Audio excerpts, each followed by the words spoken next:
थोडं मालिका बिलिका पाहून झालं झोपायच्या टायमाला पोरीला जवळ घ्या, तिचं दप्तर उचका शाळेतलं, जरा शेवटचे पानावरचे ग्रहपाठ वाचावं इच्छा. इतके पॉवरफुल ग्रहपाठ आहे का तुला सुद्धा वाटेल मी कॉलेजला जावा.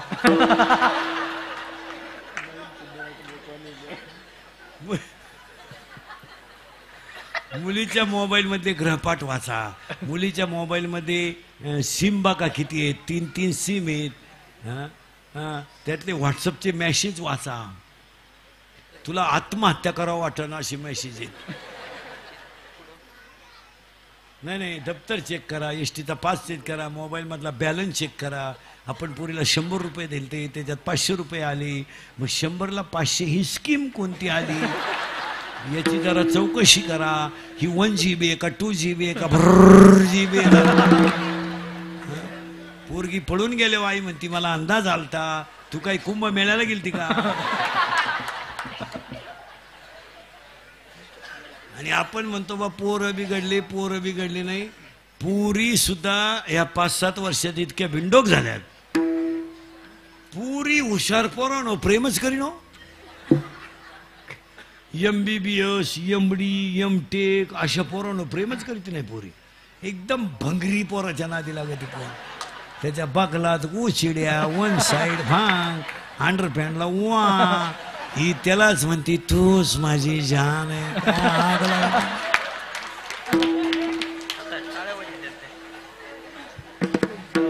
अरे प्रेम करा तुम्ही, करू नये असं नाही, त्याला क्वालिटी आहे. हा पोरगा चांगला वाजवतोय, पोरगी चांगली गाते, हो ना प्रेम क्वालिटी आहे. पोर उपाशी तर मारणार नाही, त्याला दर्जा तर ठेवा चांगला. पोरग चांगलं कीर्तन करतंय लागा नादी त्याच्या. दिनान 5-6 हजार रोज आणीन तरी. हे बंगार पोरांच्या नादी लागायचं कोणच्या बी. बंगल्यात राहतीन गाऊन ठेव प्रेम करतो. दिल दिया है ईद भी देंगे. पावसाला संपल्यावर काय गाळ देंगे. क्वालिटी पाहिजे त्याला. आणि हा विनोद नाही आहे. पुरीनो या 2-4 वर्षामध्ये तुम्ही बापांची फार इज्जत घालवली. 100% पुरी इंदुरीकरला शिवाय देत्या. का इंदुरीकर आम्हाला केसांवरून लय बोलतो, कपड्यांवरून लय बोलतो, राहणीमानावरून लय बोलतो. आम्ही कुणाचा हात धरून जाऊ, कसे कपडे घालू, त्याच्या काय बापाचं जातं. माझ्या बापाचं नाही जात काही, पण मी एका मुलीचा बाप आहे. मुलगी मला आहे. बापावर भाषण करून नाही जमत, त्याला बापाचंच हृदय लागतं. तुमचं काय मत आहे. पुरीनो एका मिनिटात सांगतो तुम्हाला, 1 मिनिटात सांगतो. बाप मुलीसाठी काय करतो हे कादंबरी करून आणि व्याख्यान करून नाही कळणार हो. त्याला बापाचं हृदय लागतं. काय मत आहे पुरीनो. तुम्ही 10वीला गेले ना, तुम्ही 10वीला गेल्यापासून तुमच्या बापाला तुमच्या लग्नाचं स्वप्न पडतंय.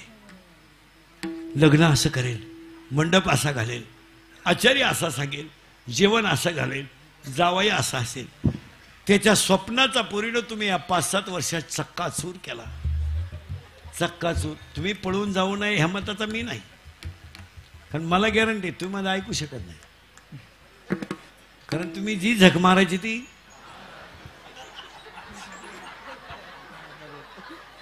मारणार. कारण किती मी बोललो तरी तुम्हाला त्याची लाज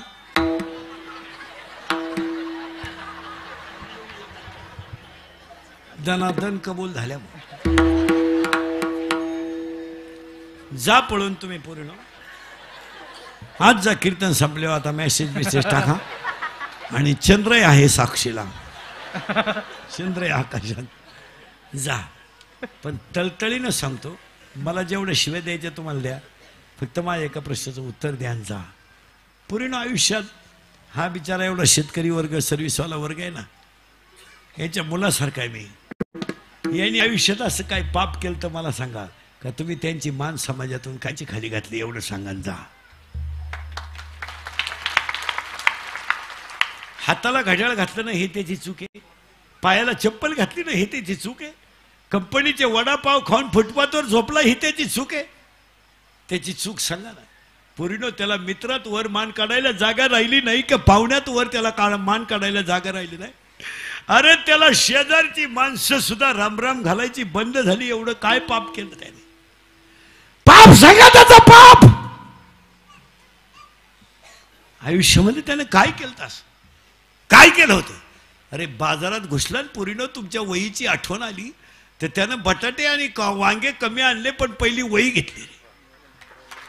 वही घेतली पहिली त्याने. पुरीनं तुमचा जन्म नव्हता झाला तर तुमचा बाप पनवेलला राहायला आला ना विचुंब्याला, तर फुटपाथवर झोपत होता. त्याच्या बायकोने त्यानं काबाड कष्ट केले, शिलाई मशीन वापरली, घर घेतलं, 2 BHK 1 BHK घेतला. आणि पुरीनं तुमचा जन्म झाला ना तर हा तुमचा बाप 15 मिनिटं एकटा हसत होता. का हसत होता माहितीये तुम्हाला? का हसत होता माहितीये का? त्याच्या आईने त्याला सांगितलं होतं, तुला जर मुलगी झाली तर तू नशिबान असशील. त्याला मुलगी झाल्याचा आनंद नाही झाला, पण माझ्या आईनं दिलेल्या आशीर्वादाचा त्याला आनंद झाला. पुरीनं तुम्ही 1.5 महिन्याच्या होत्या. तुमची आई तुम्हाला आंघोळ घालायची. कशी घालायची माहितीये पुरीनं? आई पाय पसरायची आणि मांडीवर तुम्हाला पालत घालून पाणी ओतायची. तुम्ही रडायला लागल्या तर गार ओतायची आणि हसायला लागल्या तर गरम ओतायची. पुरीनं तुमचा बाप तुमच्या अंगावर पाणी ओतायचा आणि तुमची आई तुम्हाला चोळून आंघोळ घालायची. बाप झोळीला झोका द्यायचा आणि ते आमची आई भाकरी करायची. पुरीनं तुम्ही बोलायला लागले ना, बाप बोबडा बोलायचा. तुम्ही चालायला लागला ना, वाकून चालायचा. आणि पुरीनं तुम्ही रडायला लागल्या ना, तुमचा पाण्यासारखा बाप गुडघे खाली टेकवायचा रे. पुरीनं गुडघे खाली टेकवायचा आणि हात खाली टेकून घरात घोडा घोडा व्हायचा रे. घरात घोडा घोडा व्हायचा, घोडा व्हायचा तो. आणि तो बाप तुम्हाला पाठीवर बसून फिरवायचा, तर तुमचे पाय त्याच्या पोटाला लागले की तो हसत होता. काय वाटत असेल त्याला? काय वाटत असेल? 10वीचं टाइम टेबल लागलं, टाइम टेबल लिहून घेतलं, पेपरच्या दिवशी लवकर गेला, तुम्हाला पेपरला नेऊन सोडलं. पेपरला सुटलं तर पेपर सुटेपर्यंत शाळेच्या झाडाखाली बसून राहिला आणि पेपर संपल्यावर तुम्हाला घरी घेऊन आला. पाहुणे आले पाहिला, पनवेलला खुली बारीक, ताटं भरपूर नाही, शेजारच्याकडून ताटं उसने आणले. त्याला अपमान नसून वाटला का? पण मुलीसाठी अपमान नाही वाटला. पाहुणे जेवल्यावर म्हणले मुलगी पसंत नाही. पूर्ण एकटाच हसला आणि संध्याकाळी उशीचा कवर ओला होईपर्यंत रडला. पूर्ण तुम्ही प्रेम करू नये हिमताचा मी नाही. तुम्हाला ज्याच्याबरोबर हात धरायचा त्याच्याबरोबर जा, कोणाबरोबर झक मारायची तुम्हाला ते मारा. पण आता घरी गेल्याबरोबर आत्ता झोपण्याच्या अगोदर तुमच्या बापाला सांगून टाका का माझं ह्या मुलावर प्रेम आहे, मी इसी के बिना मैं पल भर भी जी नहीं सकती, अगर वो ना मिला तो मैं रेलवे की जैसे हो जाऊंगा, मैं इसकी नहीं तो किसी की भी हो नहीं सकती. त्याला सांगून टाका. तुमचा बाप 5 लाख रुपये घालून तुमचं लग्न करेल, पण पाया पडतो त्याची इज्जत वाचवा, त्याची इज्जत. त्याला फक्त गल्लीने वरमान काढून चालू द्या.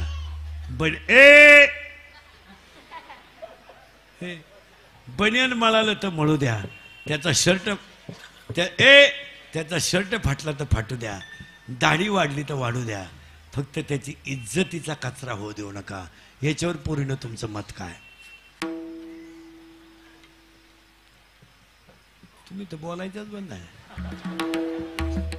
म्हणजे मी एवढा बोललो याचा तुमच्यावर काही परिणाम होईल असं वाटत नाही? नाही, व्हायलाच पाहिजे. थोडं बदललं पाहिजे पूर्ण. आणि एक खरंच सांग का, पूर्ण बापच देव आहे आपल्याला. कोण आहे? ही भाऊ बिऊ सगळे बायको केल्यावर बदलणार आहेत, पण आपल्या शेवटच्या श्वासापर्यंत न बदलणारा कोण आहे घरात? अरे भाऊजाई बदलणार आहे, भाऊ बदलणार आहे, मावशी बदलणार आहे, काका बदलणार आहे, पण तो देव आहे ना, उपाशी झोपेल पण बदलणार नाही. तो तुमच्या जरा पुरींची पोलीस स्टेशनला अशी तक्रार आहे, पुरी नीट ऐका, कार्यकर्ते तरुण मंडळी नीट ऐका. पुरींची अशी तक्रार आहे पोलीस स्टेशनला का माझ्या प्रियकराला माझ्या बापापासून आणि भावापासून धोका आहे.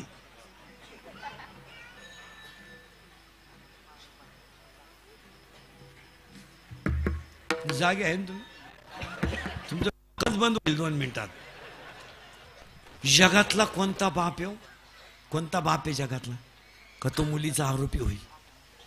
आणि जर मुलगी बापाला आरोपीच ठरवत असेल तर जगातल्या कोणत्या बापानं काय म्हणून मुलीचं पालन पोषण करावं? काय म्हणून मुलीची जबाबदारी घ्यावी? अरे मुलगी शाळेतून उशिरा आली तर दरवाजाच्या आत न जाणारा बाप तिचा आरोपी कसा असेल? कसा असेल? पेपर सुटल्याबरोबर गाडीवर घरी घेऊन येणारा आणि कसा पेपर गेला हे विचारणारा बाप तिचा आरोपी असेल. आता हे तरुण पोर आहेत, आपली बहिणीसाठी बहिणीकडे कोणी वाईट नजरेनं पाहिलं तर त्याचे डोळे काढून टाकण्याची ताकद भावात आहे.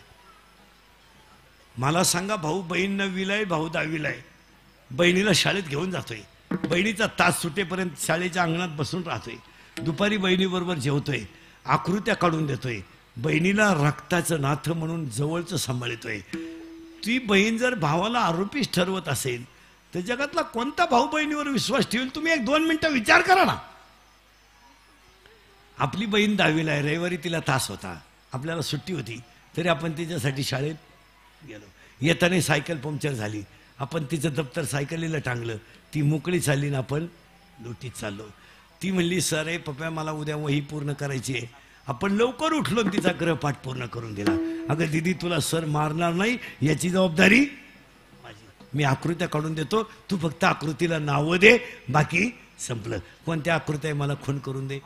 सांगा, आज बहीणच जर भावाला आरोपी ठरवत असेल तर जगातला कोणता भाऊ बहिणीवर विश्वास ठेवेल? तुम्ही 2 मिनिटं डोक्याला ताण द्या ना बसलेली माणसं. आणि दुसरा एक मुद्दा आहे, जर बहीण भावाला आरोपीच ठरवत असेल तर त्या भावाला समाजामध्ये काही किंमत आहेच ना. त्याचे मित्र, त्याचा परिवार त्याला काय म्हणत असेल? मी तर ह्या विचाराचा माणूस आहे, बहीण जर भावाला आरोपी ठरवत असेल तर त्या दिवशी तो भाऊ संपलेला असेल. हे हाणल्या पाहिजेत 5-6 दिवसातून एकदा, 1-8-10 दिवसातून यांचे थोबाड फोडले पाहिजे.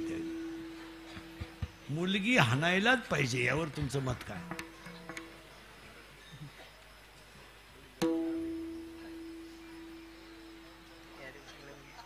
तुमची तेवढी डिरिंग नाही का? तुम्ही हाय म्हणानं आणि होय म्हणानं तुम्ही नुसत्या जेलमधून सुटल्यासारख्या माझ्या बाद राहिला नाही. याला कुठंतरी कंट्रोल काय?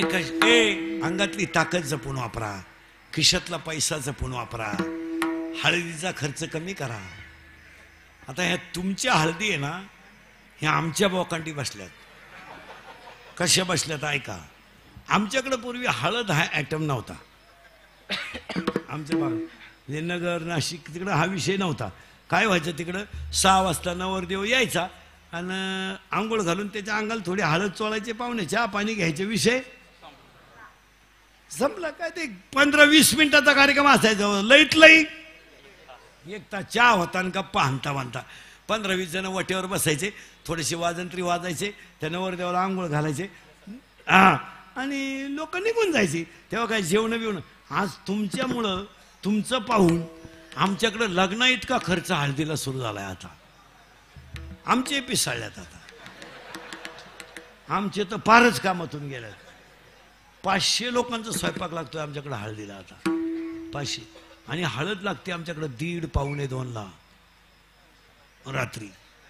1:30-1:45 2:30 डीजे, क्वार्टर, पोरी नाचायला, त्यांच्या आया नाचायला, पोरगी चुम्मा दे गायला, आई जाते का माहेराला म्हणाया. काय तमाशा झाला तो, पावत नाही हो पावत. ते पुरीचा बाप मरलच हो. लग्नाला माणसं 300 माणसांचा स्वयंपाक लावतो आणि हळदीला 500 लावलं. ते आमच्याकडे नव्हतं हो. पण या 2 वर्षापासून कोणी रोग आणलाय आमच्याकडे तो. बरं त्या रोगाची लागण इतकी झाली का म्हाताऱ्या बाया नाचत तो पोरे सुरत जाऊ द्या. आता मसनात गावरे गेल्या म्हातारीच्या.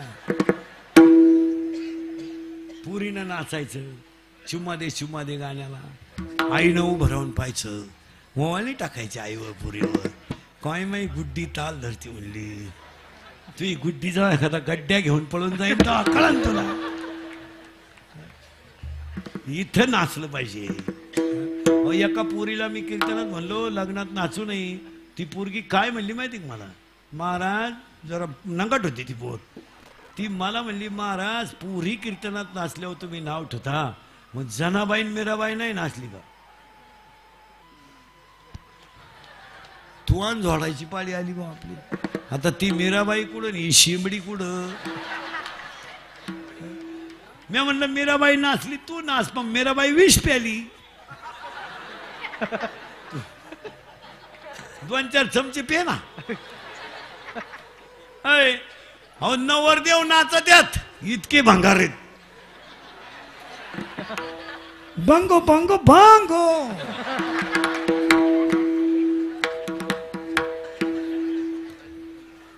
विनोद हा. लग्नातले खर्च कमी करा, कशातही पैसे घालू नका, हळदीच्या कार्यक्रमात पैसे घालू नका, लग्नपत्रिका आता छापू नका, सगळ्यांका मोबाईल आहे आता, कशाला पैसे घालाय. चांगले बसून लोक जेवत होते, आता उभ्यानं जेवण सुरू केलं, हलकट क्वालिटीचं. आणि ते वरड नाला एक ताटली हातात घेत भात, एकाला भातच सापडलं नाही, ते ताटलीच घेऊन घरी गेला. चांगले गोल गुलाबजांबू होते, कोणत्या बापाचं काय गेलं, गुलाबजांबूच लांबकुळा केला, काय गेलं तर बापा. आता असं नाही राहिला. चांगले बुंदीन गुलाबजांबू सेपरेट होते, मारली झक, केले एकत्र राजा राणी. राजा एवढा आणि राणी एवढी.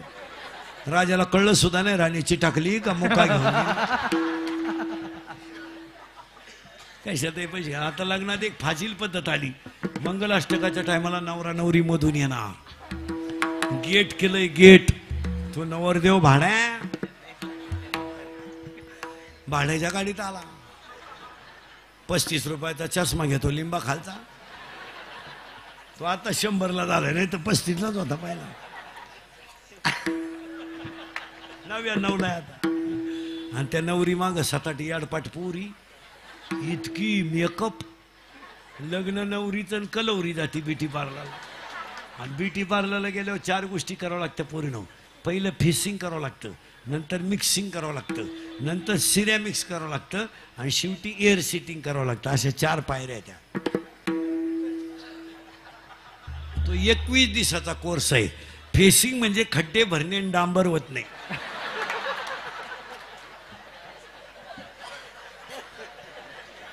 पुळ्या बिळ्या काढून टाकायच्या. मिक्सिंग म्हणजे त्याला शेप देणे, आणि सिरेमिक्स म्हणजे इथल्या फटीत चमकी भरणे.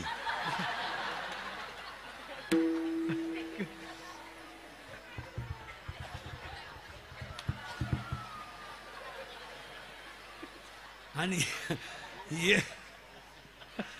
हे आपण सगळ्या क्षेत्रातली PhD करेल. मी असं नजरेनं माणसाचं सुद्धा भविष्य सांगणार आहे का मिनिटात. असं नजरत बसला ना आपला माणूस, हे बाई इथं 2-3 90 मारणार आहेत, एका मिनिटात सांगणार. लबाडच बोलायचं नाही, असं पटकन सांगणार. भांडणाचं मूळ नको, नाही तर असं पटकन नजरेत सांगणार. भंगारे इथं 2 पोरांना प्रियशीनं धोका द्यायला, लबाड बोलायचं पटकन सांगणार. असं नजरेनं सांगणार धोकादायक. हे बाई मराठी मीडियमला आहे, ते लगेच लक्षात येतं. हे बाई इंग्लिश मिडियमला आहे, हे ते इंग्लिश मिडियमला. मी त्या 4 सांगतो ना. तेव्हा आम्हाला एकच मुलगी आहे ना, काही सांगणार. तेव्हा आम्हाला मुलगी नाही तेव्हा नाही, तेव्हा काही विचारा आपल्याला. इथं 2-4 पोरी बापाला धोका देण्याच्या विचारात, लबाड बोलायचं नाही.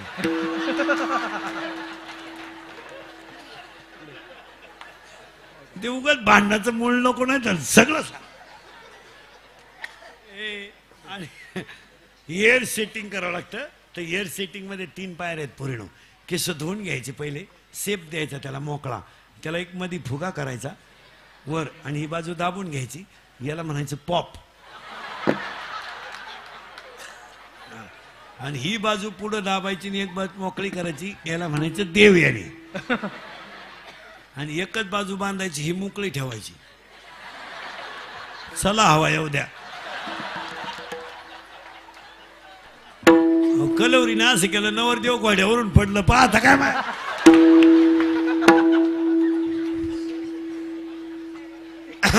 त्याच्या पुढे तो बँडवाला, बाहेर फुल बरसा मीनो मी लॉन्स मध्ये एकदम शांतता, जसं प्रेत पेटवायचंय आता. बाहेर फुल बरसा मीनो मी आणि तो महबूब चालू होतो कसं माहिती का?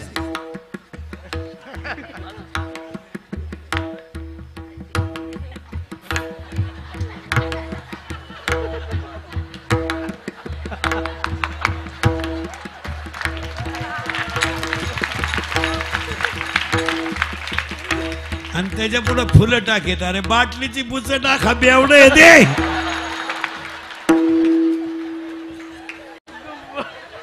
आठवण तुम्ही द्यावी पांडुरंगा, इव माझा सांग्या का कोलती. 11 वाजले, मला खुणवायचं का नाही? किती? 11 वाजले. अनाथ अपराधी पतिता गळा, परिपाया वेगळा नका करू, परिपाया वेगळा नका करू, परिपाया नका करू, परिपाया वेगळा नका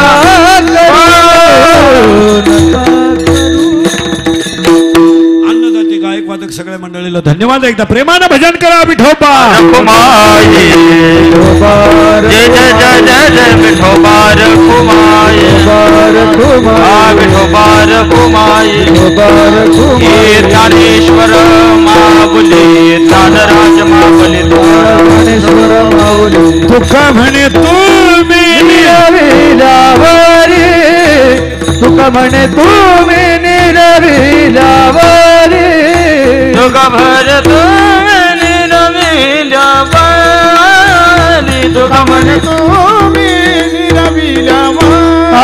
मज मग हरी तू पेक्षिना, मग मज हरी तू पेक्षिना, आठवण तुम्ही द्यावी पांडुरंगा, आठवण तुम्ही द्यावी पांडुरंगा. उद्याच्या सुटीला सांगायला कोणी? आठवण तुम्ही द्यावी पांडुरंगा, किंव माझी सांगा ज्ञानेश्वर माऊली.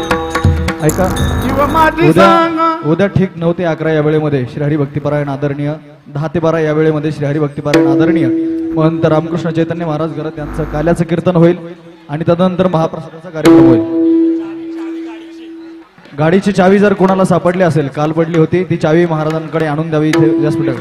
जय विठ्ठल जय जय विठ्ठल.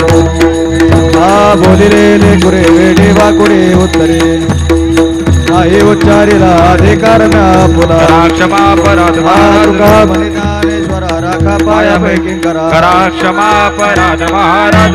ज्ञानदेव तुकाराम, ज्ञानदेव तुकाराम, तुकाराम तुकाराम. कुंडली गवर्धारी विठ्ठल श्री ज्ञानदेव तुकाराम पंढरीनाथ भगवान. उद्या सकाळी 10 ते 12 जागेवरती जेवायला बसून काल्याचं कीर्तन हरिभक्तपरायण महंत श्री महंत रामकृष्ण चैतन्य महाराज घरात होईल. तरी सर्वांनी उद्या काल्याच्या कीर्तनाला 10 ते 12 हजर राहणे. त्याचप्रमाणे महाराजांचा सत्कार माननीय बलिराम पाटील, त्याचप्रमाणे माननीय सुनील होणावडे हे करतील. महाराजांनी त्याचा स्वीकार करावा. महाराजांचा सत्कार माननीय बलिराम पाटील.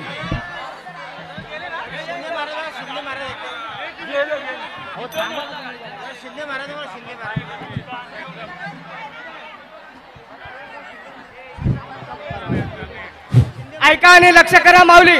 आज जसं महाराजांना आता कीर्तन केलं तसं कोणाला नेमरी काढत प्यांडराव इथं महाराजांना कीर्तन केलेल्या जागी मिळतात. तसेच वाताचं तेल वारकऱ्यासाठी खास आणलेलं कोल्हापुराहून 160 रुपयाची बाटल फक्त 100 रुपयाला.